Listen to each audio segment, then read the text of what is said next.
ஜெஃப்னாகளது நேயர்களுக்கு வணக்கம். இன்றைய நாளிலே பேசுபொருளான முக்கிய விடயங்களை பற்றித்தான் இன்றைய நிழல் நிகழ்ச்சியிலே பார்க்கவிருக்கின்றோம்.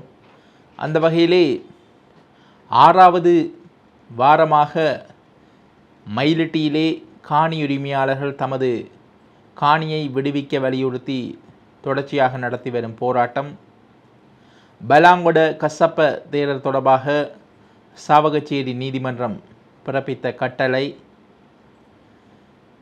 வல்வெட்டித்துறை நகரசபையின் நகரபிதா M.K. சிவாஜிலிங்கம் வெளியிட்டுள்ள முக்கிய அறிவிப்பு என்பன பற்றித்தான் இன்றைய நிழல் நிகழ்ச்சியிலே பார்க்கவிருக்கின்றோம். முதலாவதாக வெலிகாமம் வடக்கு பகுதியிலே மயிலட்டி, பலாலி போன்ற பகுதிகளிலே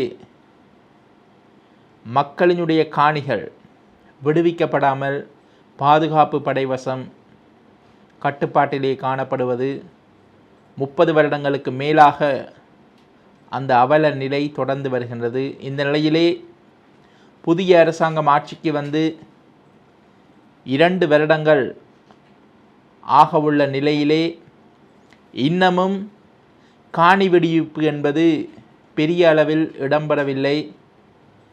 பலாலி வீதி மாத்திரமே ஒரு குறிப்பிட்ட நேர அளவிலே திறந்து விடப்படுகின்ற நிலையில் காணப்படும் போது காணிகளை விடுவிப்பது என்ற விடயம் இடம்பெறாத நிலைதான் காணப்படுகின்றது. இந்த நிலையில்தான்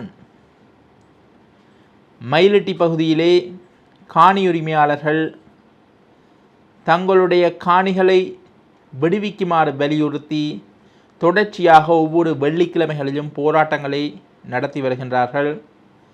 இந்த நிலையில்தான் வெசாக் தினம் நடைபெற்று வரும் நிலையில் அதற்கான கொண்டாட்டங்கள் தற்போது நாடு முழுவதும் இடம்பெற்று வருகின்ற நிலையில்தான் காணி உரிமையாளர்கள் மயிலட்டி பகுதியிலே இன்றைய தினம் கருப்பு கொடியேந்தி போராட்டம் நடத்தி இருக்கின்றார்கள். அதே வேளையிலே பலாலி பகுதியிலிருந்து பேரணியாக அவர்கள் நகர்ந்து வந்து கருப்பு கொடிகளை ஏந்தி தங்களுடைய காணிகளை விடுவித்து மீள்குடியேற்றம் செய்யுமாறு அவர்கள் போராட்டத்திலே ஈடுபட்டிருக்கின்றார்கள். இந்த போராட்டத்திலே பாராளுமன்ற உறுப்பினர் சிவஞானம் ஸ்ரீதரன் உள்ளிட்ட வெலிகாமம் வடக்கு பிரதேச சபையினுடைய தவிசாளர்கள் மற்றும் ஏனைய பிரதேச சபைகளின் தவிசாளர்கள், உள்ளூராட்சி மன்ற உறுப்பினர்கள், காணி உரிமையாளர்கள், பொதுமக்கள் என்று சொல்லி பலரும் கலந்து கொண்டு அந்த காணி விடுவிப்பை வலியுறுத்தி இருக்கின்றார்கள். பார்ப்போம், சித்திரை வருடத்தில் காணி விடுவிப்புகள் சாத்தியமாகும், நல்ல செய்தி வரும் என்று சொல்லி அரசாங்கம் மற்றும் அரசாங்க அமைச்சர்கள் அறிவித்தாலும் கூட தற்போது சித்திரை கடந்து வைகாசியும் பிறந்துவிட்டது. இதுவரைக்கும் அவ்வாறான இந்த அறிவிப்புகளும் வந்ததாக இல்லை. மயிலிட்டி பலாலி விடயங்கள் இவ்வாறு இருக்க, தையிட்டி பிகாரை பிரச்சனையும் அதே நிலைதான் காணப்படுகின்றது. தையிட்டியிலும் வளமை போன்று இந்த பௌர்ணமி தினம் என்று முன்னெடுக்கப்படுகின்ற போராட்டமும் இன்று மாலை நடைபெற்றிருக்கின்றது. தையிட்டி விகாரை அண்மித்த பகுதியிலே அங்கும் தையிட்டி பகுதி காணி உரிமையாளர்கள் அந்த போராட்டத்தை முன்னெடுத்திருக்கின்றார்கள். இந்த வகையிலே தொடர்ச்சியாக காணி உரிமையாளர்கள் தங்களுடைய காணிகளை விடுவிக்க வலியுறுத்தி போராட்டம் நடத்தி வரும் நிலையில் இந்த அனுரகுமார திசாநாயக்க தலைமையிலான அரசாங்கம் என்ன முடிவை எடுக்கப் போகின்றது?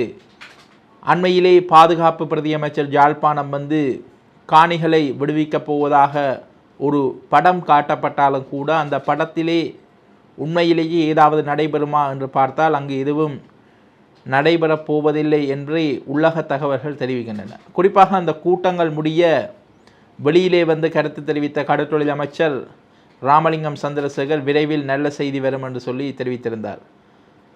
அவர் அடிக்கடி ஊடகங்களை சந்திக்கும் போது வளமையாக தெரிவிக்கின்ற கருத்தை போலவே அவர் தெரிவித்திருந்தாரே ஒழிய தெளிவாக எப்போது காணிகள் விடுவிக்கப்படும், எந்தளவு காணிகள் முதல் கட்டமாக விடுவிக்கப்படும் என்றோ அவ்வாறு தெளிவான எந்த பதிலையுமே அவர் தெரிவிக்கவில்லை. இந்த நிலையில்தான் கூட்டத்திலே பங்கு பெற்றிய சில அரச அதிகாரிகள் மூலம் சில தகவல்கள் வெளியாகி இருக்கின்றது. குறிப்பாக ஆளுங்கட்சியினர் சிலர் அந்த காணி விடுவிப்புகள் பற்றி வலியுறுத்தினாலும் கூட இராணுவ தரப்பிலிருந்து காணி விடுவிப்புக்கான எந்த சாத்தியங்களும் வெளிக்காட்டப்படவில்லை. குறிப்பாக அரசு அதிகாரிகள் கூட, பொறுப்பு வாய்ந்த அதிகாரிகள் கூட தெளிவாக இராணுவத்திடம் சில விடயங்களை அழுத்தம் திருத்தமாக கூறவில்லை என்று சொல்லியும் தகவல்கள் வெளியாகி இருக்கின்றது. குறிப்பாக தேசிய மக்கள் சக்தியின் சிலர் அந்த காணிகளை விடுவிக்க வேண்டும் என்று சொல்லி விரும்பினாலும் கூட தற்போது இராணுவம் அந்த விடயத்தில் பச்சை கொடி காட்டவில்லை என்று சொல்லி தகவல்கள் தற்போது வெளியாகி வருகின்றது. பார்ப்போம், உண்மையிலேயே ஒரு ஆளுமையுள்ள அரசாங்கமாக இருந்தால், அரசாங்கத்தை நடத்துகின்றவர்களாக இருந்தால், யுத்தமில்லாத நாட்டிலே எதற்கு இராணுவத்திற்கு இவ்வளவு காணிகள் என்று சொல்லி ஒரு கேள்வியை எழுப்ப முடியும். உண்மையிலேயே அவர்கள் அதனை தெளிவாக இராணுவத்திடம் கேட்பார்களா? விவசாயம் செய்வதற்கு எதற்கு இராணுவத்திற்கு பொதுமக்களின் காணிகள் என்று சொல்லி பொதுமக்கள் கேள்வி எழுப்புகின்றார்கள். இதே கேள்வியை அரசாங்கம் இராணுவத்திடம் கேள்வி எழுப்பினால் பாதி பிரச்சினை முடிந்துவிடும். பார்ப்போம், இந்த விடயத்தில் அனுரகுமார திசாநாயக்க தலைமையிலான அரசாங்கம் இந்த இராணுவத்திடமிருந்து பொதுமக்களின் காணியை மீட்டு காணி உரிமையாளர்களுக்கு எப்போது வழங்கப் போகின்றது என. இரண்டாவதாக, இன்றைய தினம் சாவகச்சேரி நீதவான் நீதிமன்றத்திலே ஒரு கட்டளை ஒன்று வழங்கப்பட்டிருக்கின்றது. உங்கள் எல்லோருக்குமே தெரிந்திருக்கும், நாவக்குழி விகாரைக்கு குடிநீர் எடுக்கச் சென்ற சிறுமியிடம் பாலியல் அத்துமீறலை மேற்கொண்ட ஒரு பிக்கு ஒருவர் கைது செய்யப்பட்டு நிபந்தனை அடிப்படையிலே பிணையில் விடுவிக்கப்பட்டிருந்தார்.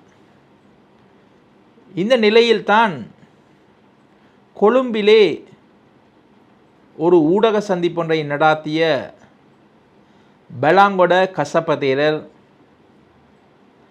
நீதிமன்றத்தின் செயற்பாடுகள் தொடர்பாகவும் நீதிமன்றத்திலே ஆஜராகிய சட்டத்தரணிகள் தொடர்பாகவும் விமர்சனங்களை முன்வைத்து ஒரு ஊடக சந்திப்பொன்றை நடத்தியிருந்தார். குறித்த விவகாரம் தொடர்பாக அந்த வழக்கிலே ஆயரான சட்டத்தரணியான கேசவன் சயந்தன் மற்றும் அதனோடு இணைந்த குலாத்தினர் சார்பாக ஜனாதிபதி சட்டத்தரணி MA சுமந்திரன் குறிப்பாக இந்த பெலாங்கொட கசப்ப தேரர் நடத்திய ஊடக சந்திப்பின் மூலம் நீதிமன்ற அவமதிப்பை மேற்கொண்டிருக்கின்றார் என்று சொல்லி ஒரு நகர்த்தல் பத்திரம் ஒன்றை சாவகச்சேரி நீதவான் நீதிமன்றத்திலே சமர்ப்பித்தார்கள். அது தொடர்பான வாத பிரதிவாதங்களையும் அவர்கள் முன்வைத்திருந்தார்கள். இந்த நிலையில்தான் பெலாங்கொட கசப்ப தேரர் மீது நீதிமன்ற அவமதிப்பு தொடர்பான வழக்கை முன்னெடுப்பதா இல்லையா என்பது தொடர்பான தீர்மானம் தொடர்பான அறிவிப்பு இன்றைய தினம் சாவகச்சேரி நீதவான் நீதிமன்றத்திலே அது தொடர்பான கட்டளை பிறப்பிக்கப்படுவதாக திகதியிடப்பட்டிருந்தது. இந்த நிலையிலே சாவகச்சேரி நீதவான் ரெஸ்மியா அவர்கள் பெலாங்கொட கசப்ப தேரர் என்பவர் இந்த வழக்கிலே ஒரு மூன்றாவது நபராக கருதப்படுபவர். அந்த வகையிலே வழக்கிலே தொடர்புபட்ட பிக்கு, அதாவது சந்தேக நபர், பிணை நிபந்தனையை மீறவில்லை. அதாவது அந்த விகாரை பகுதியிலே அவர் இருக்கக்கூடாது என்று சொல்லி நிபந்தனையின் அடிப்படையில் தான் அவர் பிணையிலே விடுவிக்கப்பட்டிருந்தார். அந்த வகையிலே அந்த பிக்கு அவர்கள் அந்த பிணை நிபந்தனையை இதுவரை மீறவில்லை.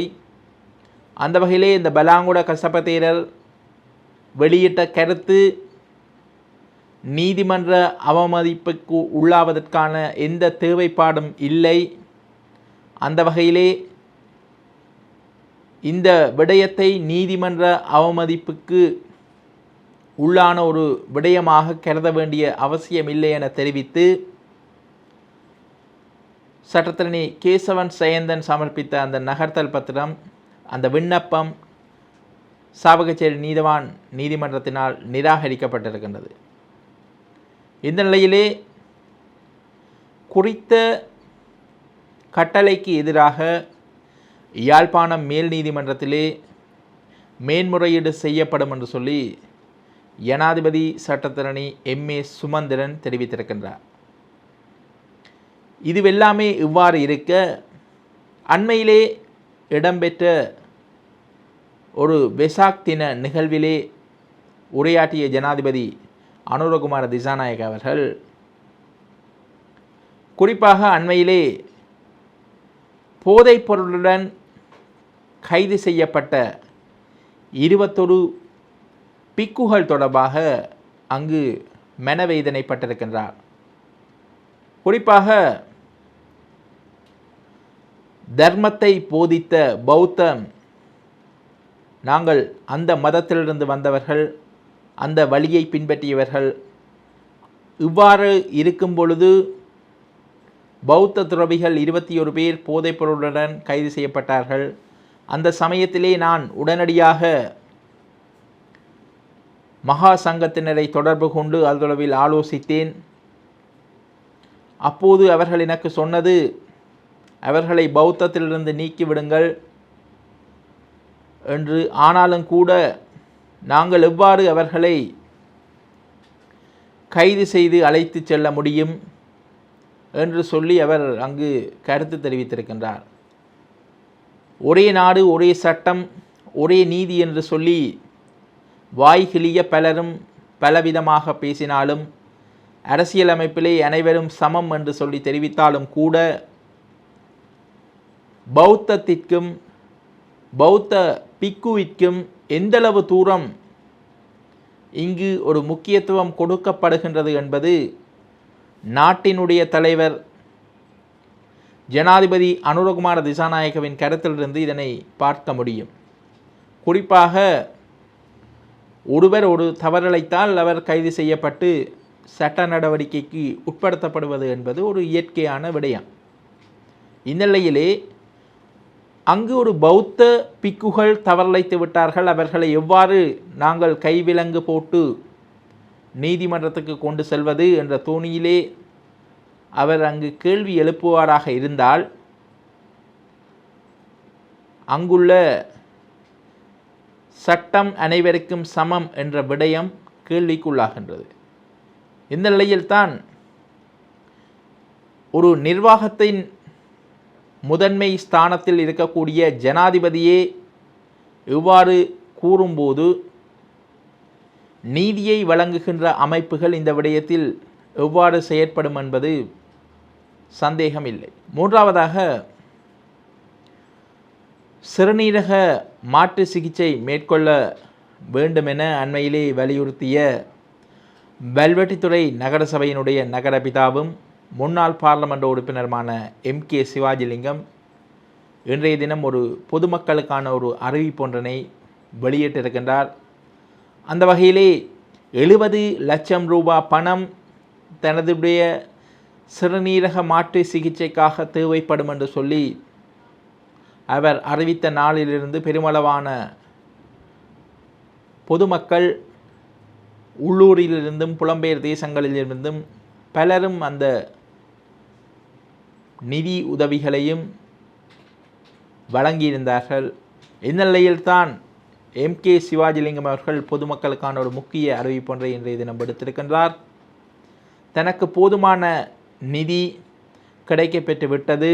குறிப்பாக தான் ஆரம்ப கட்ட சிகிச்சைகளுக்காகவே 70 லட்சம் ரூபாய் பணத்தை கூறியதாகவும், அதன் பின்னரான சிகிச்சைகளுக்கு தான் பொதுமக்களிடம் நிதியுதவி கோரவில்லை என்றும், ஆன போதும் கூட அதற்கு மேலாக பொதுமக்கள் அதற்கான நிதியுதவியை தந்திருக்கின்றார்கள் என்று சொல்லியும், அந்த வகையிலே அவர்களுக்கு நான் நன்றி செலுத்துவதாகவும், சிகிச்சைக்கு மேலதிகமாக கிடைக்கின்ற பணத்தை கொண்டு தமிழ் தேசியம் சார்ந்த நினைவு சின்னங்களை அமைப்பதற்கும், இன்னும் இயலாமல் உள்ள பலருக்கும் அதனை வழங்குவதற்கும் நான் தயாராக இருப்பதாக M.K. சிவாஜிலிங்கம் தெரிவித்திருக்கின்றார்.